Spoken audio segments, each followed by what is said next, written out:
Hey everyone, welcome to our channel JK study icon. I hope आप सब अच्छे होंगे। इंडियन पॉलिटी में हम लोगों ने फंडामेंटल राइट डिस्कस कर रहे थे और फंडामेंटल राइट में हमने उसका फर्स्ट राइट टू इक्वालिटी जो है अच्छी तरह से डिस्कस कर लिया। उसके जितने भी आर्टिकल उसमें 14 से 18 आर्टिकल इंक्लूडेड थे। हमने कम्प्रिहेंसिव वे से उन आर्टिकल को डिस्कस किया। आज हम लोग उसके रिलेटेड ही राइट टू इक्वालिटी के रिलेटेड सारे एमसीक्यूज़ जो भी इंपॉर्टेंट बने हैं उनके रिलेटेड एमसीक्यूज़ डिस्कस करेंगे। कुछ प्रीवियस ईयर के भी इसमें इंक्लूडेड हैं। ओके, सो स्टार्ट करते हैं आज का लेक्चर। और प्लीज़ आप सब अपना कमेंट सेक्शन में मुझे आंसर लिखिएगा। क्वेश्चन नंबर फर्स्ट देखिए, which fundamental right can not be suspended even during an emergency. कौन सा फंडामेंटल राइट है जो आपका एमरजेंसी के वक्त भी जो है सस्पेंड नहीं किया जाता। एमरजेंसी में मैंने बोला था थ्री प्रोविज़न होते हैं। एमरजेंसी में मैंने आपको पढ़ा दिया था, थ्री प्रोविज़न होते हैं। एक तो होता है आपका national emergency, state emergency and financial emergency. National emergency आपकी 352 आर्टिकल के साथ डील करता है। ये 356 के साथ डील करता है स्टेट इमरजेंसी, एंड 360 के साथ आपका फाइनेंशियल इमरजेंसी डील करता है।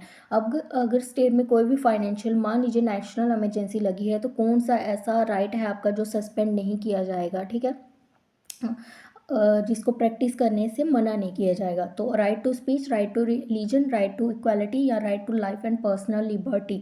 सो आपका राइट ऑप्शन, आई होप आपने भी चूज़ कर लिया होगा, तो इसका राइट ऑप्शन आपका D, right to life and personal liberty. ये डील करता है आपका आर्टिकल 21 के साथ। अब जब हम लोग नेक्स्ट राइट पढ़ेंगे हम, राइट टू फ्रीडम, तो उसमें जो है ये सारे राइट आपके आएंगे, ठीक है।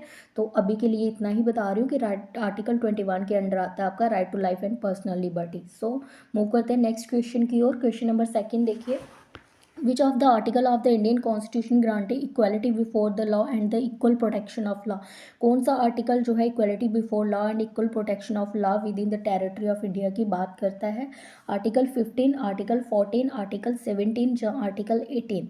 सो आई होप आप सब ने अपना राइट आंसर चूज़ कर लिया होगा। तो राइट टू आर्टिकल 14 जो है ये बात करता है right to equality and equality before law and equal protection of law. Okay, so move करते हैं नेक्स्ट क्वेश्चन में। Which article of the Indian constitution abolish untouchability. Untouchability को प्रोहिबिट करने की, अनटचेबिलिटी को अबॉलिश करने की बात कौन करता है, कौन से आर्टिकल में लिखा गया है इसके बारे में, कौन सा आर्टिकल इसके साथ डील करता है। आर्टिकल 18, आर्टिकल 15, 14 या फिर 17। सो आई होप आप सब ने इसका राइट आंसर चूज़ किया होगा। तो इसका आर्टिकल 17 के साथ जो है आपका अबॉलिशन ऑफ अनटचेबिलिटी की, अनटचेबिलिटी जो है वो डील करता है। अनटचेबिलिटी का मैंने बताया था कि अगर कहीं भी अनटचेबिलिटी की प्रैक्टिस कोई इंडिविजुअल, कोई प्राइवेट पर्सन करता है या स्टेट करता है, तो उसे एक तरह का ऑफेंस माना जाएगा और इसके रिलेटेड जो है इसके लिए जो है इम्प्रिजनमेंट भी हो सकती है, ठीक है, 6 मंथ की, और 500 रुपीज़ फाइन भी हो सकता है, या दोनों चीज़ें भी हो सकती हैं, इम्प्रिजनमेंट और फाइन दोनों चीज़ें भी हो सकती हैं, ठीक है। In which part of the Indian constitution the fundamental rights are provided. Indian constitution का कौन सा पार्ट है जिसमें फंडामेंटल राइट एनश्राइंड है, जो फंडामेंटल राइट प्रोवाइड करवाता है। Article part second, part third, part fourth, part fifth या फिर पार्ट सिक्स। आई होप आप सब ने अपना राइट आंसर चूज़ किया होगा। तो इसका आंसर है आपका answer number B, part third. Part third जो है आपका डील करता है फंडामेंटल राइट के साथ, और इसमें जो है आपके 12 से 35 आर्टिकल्स जो हैं ये इंक्लूडेड है। ओके, सो मूव करते हैं नेक्स्ट क्वेश्चन की ओर। Prohibition of discrimination deal with which article. Prohibition of discrimination, discrimination किस बेसिस में, discrimination on the ground of race, caste, colour, sex, place of birth. इन केसेस में जो है स्टेट जो है किसी के साथ भी जो है डिस्क्रिमिनेशन नहीं कर सकती। इस ऐसे डिस्क्रिमिनेशन को कौन सा आर्टिकल जो है प्रोहिबिट करता है, ठीक है। तो आर्टिकल 16, आर्टिकल 18, आर्टिकल 15 या फिर नन। सो इसका राइट ऑप्शन है आपका ऑप्शन नंबर सी, आर्टिकल 15 जो है डील करता है प्रोहिबिशन ऑफ डिस्क्रिमिनेशन के साथ। Okay, so move to the next question. Equality before law is an element of which concept. Equality before law जो है ये किसका एलिमेंट है, कौन सा कंसेप्ट है जिसका ये एलिमेंट है, जिससे ये निकल के आया है equality before law. Rule of law, equal protection of law, both A and B, या फिर नन, या इनमें से कोई भी नहीं। ये मैंने आपको पढ़ाया था रूल ऑफ लॉ के बारे में। रूल ऑफ लॉ इसका आंसर है, ठीक है। रूल ऑफ लॉ का ही एलिमेंट है आपका इक्वालिटी बिफोर लॉ। मैंने बताया था आपको एवी डाइसी जो जो है ब्रिटिश यूरिस्ट, ओके, इन्होंने जो है ये कंसेप्ट आपका प्रोपाउंड किया था और इसके अंडर इन्होंने 3 स्टेट्समेंट जो है वो दी थी, ठीक है। तो मूव करते हैं नेक्स्ट क्वेश्चन की ओर। With reference to the right to equality under the Indian constitution, अब आपको कुछ स्टेटमेंट दी गई हैं राइट टू इक्वालिटी के रिलेटेड, उन स्टेटमेंट में से आपने उनको कंसीडर करना है और उसमें से राइट स्टेटमेंट बताना है। Equality before law implies the right to equality of treatment in a equal circumstances. First statement बोल रहा है कि जो आपका इक्वालिटी बिफोर का लॉ का जो कंसेप्ट है वो कहता है कि आपको इक्वल ट्रीटमेंट करना है जिनकी कंडीशन इक्वल होगी, जिनका सर्कमस्टांसिस इक्वल होंगे, ओके। सेकेंड स्टेटमेंट बोलता है equal protection of law form the basis for the positive discrimination policy of the government in India. आपका जो equality equal protection of law का कंसेप्ट है या पॉजिटिव डिस्क्रिमिनेशन पॉलिसी पे जो है बेस्ड है, ठीक है।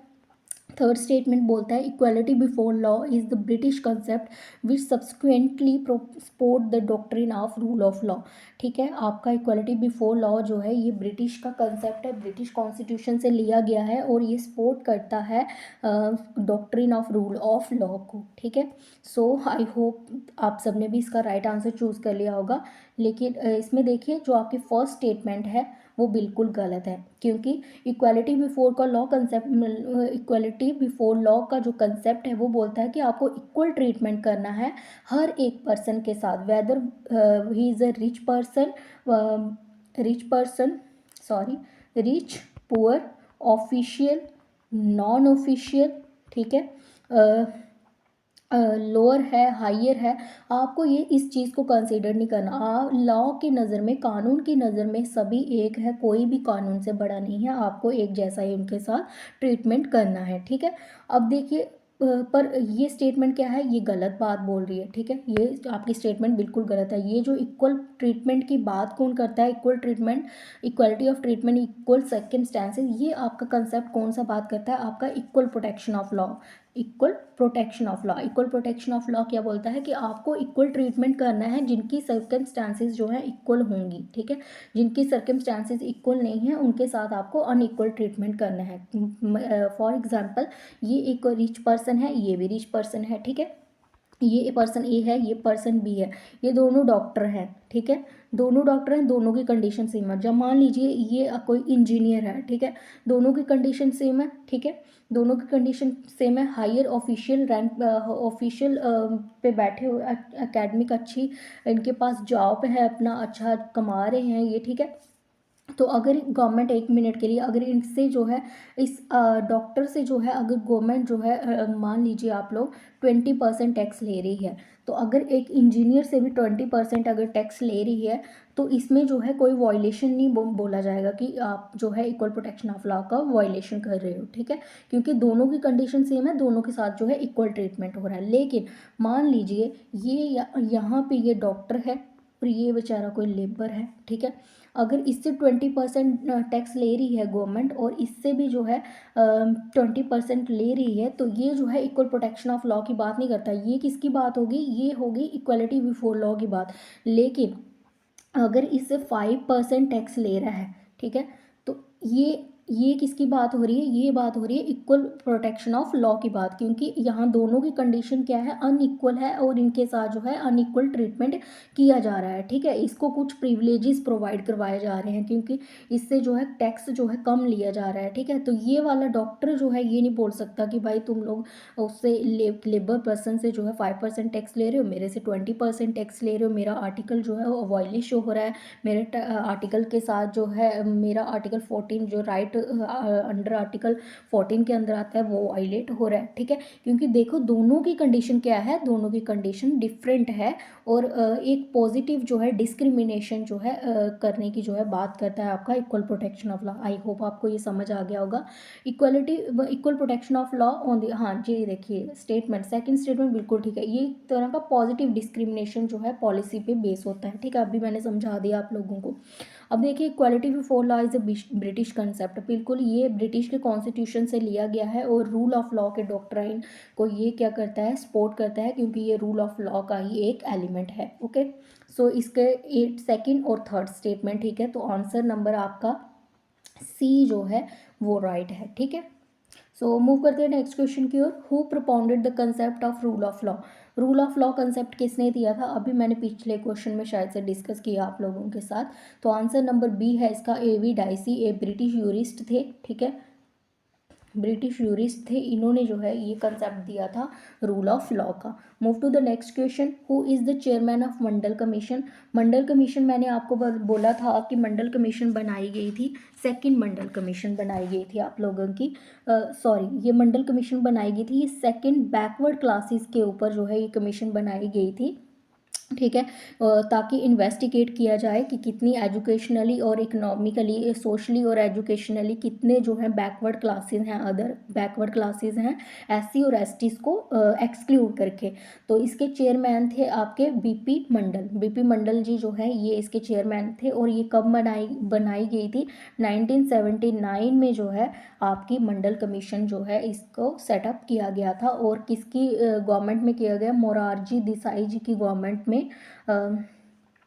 सॉरी, मोरारजी देसाई जी की गवर्नमेंट थी तब, और जब ये मंडल कमीशन आपकी बनाई गई थी। Okay, so move to the next question. Consider, अब देखिए ये मंडल कमीशन के रिलेटेड ही है, आपको इसमें से स्टेटमेंट देखना है, करेक्ट स्टेटमेंट ढूंढनी है। Mandal commission was form to investigate the condition of socially and educationally backward classes.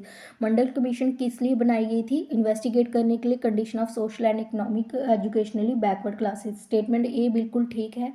ये सोशली और एजुकेशनली जो बैकवर्ड क्लासेस थी, एससी और एसटीज़ को छोड़ के, ठीक है, उसके लिए बनाई गई थी। आप इन्वेस्टिगेट करें कि कितनी ऐसी क्लासेस हैं जो एजुकेशनली और सोशली बैकवर्ड हैं, ठीक है। और जो रिकमेंड की थी रिपोर्ट जो आई थी, इस मंडल कमीशन ने जो रिपोर्ट सेंड की थी 1980 में, ठीक है, बोल रहा 1980 में उसने अपनी रिपोर्ट सबमिट की। और 27% रिजर्वेशन फॉर ओबीसी, कह रहा है कि 27% क्या रिजर्वेशन ओबीसी के लिए रखी, कोटा प्रोवाइड करवाया गया था, ठीक है। और C option, commission recommend 27% reservation for SC ST and OBC.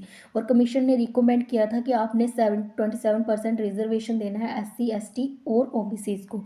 देखिए इसमें ए स्टेटमेंट आपका बिल्कुल ठीक है। जो रिपोर्ट आई थी 1980 में, इस कमीशन ने जो रिपोर्ट दी थी उसमें उन्होंने रिकमेंड किया था कि इसकी 50, पूरी पॉपुलेशन की 52% जो है पॉपुलेशन ऐसी थी जो एजुकेशनली और सोशली बैकवर्ड थी, एससी और एसटीज़ को एक्सक्लूड करके, ठीक है, एससी और एसटीज़ को एक्सक्लूड करके। ओके, तो तो उसने, कमीशन ने क्या रिकमेंड किया था कि आप 27% जो है रिजर्वेशन दें ओबीसीज को, अदर बैकवर्ड क्लासेस को, ठीक है। ये फर्स्ट और सेकंड स्टेटमेंट, ए और बी वाली आपकी बिल्कुल एक्यूरेट स्टेटमेंट है। आपकी सी वाली जो स्टेटमेंट है ये गलत है, क्योंकि एससी एसटीज़ को ऑलरेडी ही जो है एससी को जो है 15%, एससी को 15% रिजर्वेशन है। और 7% जो है एसटीज़ के लिए रिजर्वेशन ऑलरेडी पहले की ही थी। तो इसमें जो है एससी एसटीज़ के लिए नहीं बोला था, सिर्फ ओबीसीज़ के लिए जो है रिजर्वेशन की बात की गई थी, ठीक है। सो आपका ऑप्शन है, राइट ऑप्शन आपका ए एंड डी, ठीक है। तो B option is the correct option, ठीक है। So move to the next question. Which of the following articles expressively provide for the doctrine of judicial review? कौन सा article जो है ये पूरी तरह से एक्सप्रेस करता है डॉक्ट्रिन ऑफ जुडिशियल रिव्यू, ठीक है। जुडिशियल रिव्यू मैंने आपको बोला था कि सुप्रीम कोर्ट के पास ऐसी सुप्रीम कोर्ट को पावर दी गई होती है, जो भी एक्शन जो है आपके एग्जीक्यूटिव या फिर आपके जो एग्जीक्यूटिव हैं, जो लेजिस्लेचर जो है जो भी एक्शन कर रहे हैं, तो उसको जो है वो देखे, ठीक है, कि गवर्नमेंट जो है वो सही रूल सही जो है एक्ट कर रही है या क्या कर रही है, ठीक है, जो गलत है, जो लॉ बना रही है वो गवर्नमेंट जो है वो पब्लिक के वेलफेयर के लिए है या नहीं है, ठीक है। तो इसके रिलेटेड जो है कौन सा आर्टिकल जो है बात करता है, वो आर्टिकल 13 बात करता है कि लॉ जो अगर कोई इनकंसिस्टेंट है या डेरोगेट करता है, कोई ऐसा लॉ जो आपका लेजिस्लेचर या एग्जीक्यूटिव लाता है, ठीक है, और वो आपके किसी फंडामेंटल राइट्स को जो है वायलेट कर रहा है या इनकंसिस्टेंट है, उसके साथ कंट्राडिक्ट कर रहा है, तो आपका आर्टिकल 13 कहता है कि ये सुप्रीम कोर्ट को पावर दी गई है कि सुप्रीम कोर्ट जो है उसको नलीफाइड कर सकता है, उसको अनकॉन्स्टिट्यूशनली डिक्लेयर कर सकता है। ओके, तो ये आर्टिकल आपका 13 बात करता है जुडिशियल रिव्यू को, कि जुडिशरी को पावर दी गई है कि वो इंटरप्रेट करे, वो देखे कि क्या एक्शन जो है लेजिस्लेचर या एग्जीक्यूटिव या और भी कोई अथॉरिटी अगर कोई रूल रेगुलेशन बना रही है तो क्या वो सही है हमारी कंट्रीज़ के लिए या नहीं है। ठीक है, so move to the next question, what is creamy layer. Creamy layer क्या थी आपको ये बताना है। ये मैं अपने लेक्चर्स में जो सारी जो है एक्सप्लेन कर चुकी हूँ, आप लोग वो वीडियो लेक्चर्स देख सकते हैं जाके। ठीक है, advance section among OBCs, advance section जो एक रिच सेक्शन है ओबीसी अदर बैकवर्ड क्लासेस में, क्या वो है क्रीमी लेयर, या पुअर सेक्शन है ओबीसीज में, या बोथ हैं ए एंड बी। तो मैंने आपको क्रीमी लेयर के बारे में बताया था कि क्रीमी लेयर एक एडवांस सेक्शन है, ठीक है, अमंग द ओबीसीज। ओबीसी जो है अदर बैकवर्ड क्लासेस में जो एडवांस सेक्शन है, रिच सेक्शन है, मान लीजिए कोई डॉक्टर है, इंजीनियर है, जहाँ कोई हायर पोस्ट पे बैठा हुआ है, तो वो जो है आपने पर्सन क्या है क्रीमी लेयर से जो है एक्सक्लूड कर देने हैं। ठीक है, उन पर्सन को जो है ओबीसी के जो कोटा है उसमें से उनको क्या करना है, एक्सक्लूड करना है। इसमें वही लोग ओबीसीज में इंक्लूडेड होंगे जो इकोनॉमिकली जिनकी कंडीशन जो है अच्छी नहीं है, एजुकेशनली जिनकी कंडीशन जो है अच्छी नहीं है, उन्हीं को ही जो है ओबीसी कोटा जो है प्रोवाइड करवाया जाएगा। Okay, so move to the question number 13, national commission for backward classes was establish on. आपकी जो नेशनल कमीशन जो बनाई गई थी बैकवर्ड क्लासेस के लिए वो कब बनाई गई थी आपको ये बताना है। 1979 में, 1998 में, या फिर 1993 में, या 2000 में बनाई गई थी। सो इसका राइट आंसर है आपका ऑप्शन नंबर सी। तो आपकी national commission on backward classes जो है ये बनाई गई थी 1993 में अंडर आर्टिकल, इसके साथ कौन सा आर्टिकल डील करता है, 338 बी आर्टिकल जो है आपका डील करता है इसके साथ। ओके, तो इसके साथ फिर अच्छा जो एससी के साथ है तो वो कौन सा करेगा, 338 आर्टिकल जो है आपका एससी के साथ डील करता है। Okay, so move to the next question, consider the following statement, 77th constitution amendment act. अच्छा, मैं आपसे एक क्वेश्चन पूछना चाहूँगी, अभी जो है न्यू चेयरमैन जो है बनाए गए हैं नेशनल कमीशन फॉर एससी, ठीक है, शेड्यूल्ड कास्ट के लिए जो है न्यू चेयरमैन जो हैं वो बनाए गए हैं, को अपॉइंट किए गए हैं, उनका आपको नाम बताना है। मैंने अपने करंट अफेयर के शायद से 14 या फिर 13 वाला जो लेक्चर है आपका उसमें आप लोगों को बताया था, तो इसका आंसर आप मुझे कमेंट सेक्शन में लिखोगे। ओके, सो मूव करते हैं नेक्स्ट क्वेश्चन की ओर, consider the following statement. A statement देखिए, 77th constitution amendment act 1995 added a new provision in article 16। जो 77th कॉन्स्टिट्यूशन अमेंडमेंट एक्ट लाया गया था 1995 में, उसमें जो है आर्टिकल 16 में कोई न्यू प्रोविजन जो है ऐड किया गया था। फर्स्ट स्टेटमेंट आपकी ये बोलती है, सेकंड स्टेटमेंट बोल रही है equal protection of law is a positive concept has been taken from American constitution. So right statement कौन सी है, तो देखिए दोनों ही स्टेटमेंट ठीक है। 77 कॉन्स्टिट्यूशन अमेंडमेंट एक्ट 1995 जो लाया गया था, ठीक है, इसमें 16 आर्टिकल 16 के अंडर एक और क्लास आपको जोड़ा गया था जिसमें इस आर्टिकल में जो है न्यू प्रोविज़न ये ऐड किया गया था कि एससी और एसटीज़ जो हैं उनको जो है प्रमोशन में भी रिजर्वेशन जो है दी जाएगी। ठीक है, प्रमोशन में भी रिजर्वेशन दी जाएगी, क्योंकि सुप्रीम कोर्ट ने जो है एक कंडीशन रखी थी कि अपॉइंटमेंट, इनिशियल अपॉइंटमेंट में आप लोग क्या कर सकते हो, जब 1991 में नरसिम्हा राव जी की गवर्नमेंट थी, उन्होंने एडिशनल 10% जो है कोटा देने की बात की और 27% जो है वो अलग से रिजर्वेशन ओबीसीज को देने की बात की। तो सुप्रीम कोर्ट ने इसको केस को थॉरली स्टडी किया, तो उन्होंने कुछ कंडीशन रख दी। 10% कोटे को तो उन्होंने रिजेक्ट कर दिया, 27% कोटे को उन्होंने रखा और कुछ कंडीशन भी प्रोवाइड की कि कौन कौन से लोग जो हैं किस किस के जो है आपको रिजर्वेशन देना है, ओबीसीज को या SC ST किसको देना है। और उन्होंने ये भी बोला था अपने स्टेटमेंट में, उन्होंने ये भी कहा कि किसी भी तरह का इनिशियल जो अपॉइंटमेंट होगी तो उसमें रिजर्वेशन दिया जाएगा, पर प्रमोशन में जो है किसी तरह का रिजर्वेशन जो है किसी को नहीं दिया जाएगा। लेकिन 1977 अमेंडमेंट एक्ट 1995 में क्या किया गया, फिर से जो है इसको कुछ चेंजेस लाए गए, अमेंडमेंट की गई, जिसमें ये क्लॉज जोड़ा गया कि रिजर्वेशन दी जाएगी, किनको दी जाएगी, सिर्फ SC और ST को जो है प्रमोशन में रिजर्वेशन दी जाएगी। ओके, सो इसके ये भी स्टेटमेंट ठीक है और बी स्टेटमेंट भी बिल्कुल ठीक है। इक्वल प्रोटेक्शन ऑफ ला एक पॉजिटिव कंसेप्ट आपका, पॉजिटिव डिस्क्रिमिनेशन की बात करता है और ये कंसेप्ट आपका अमेरिकन कॉन्स्टिट्यूशन से लिया गया है। So both statement are true, answer option number C is a correct answer. Okay, so move करते हैं नेक्स्ट क्वेश्चन की ओर।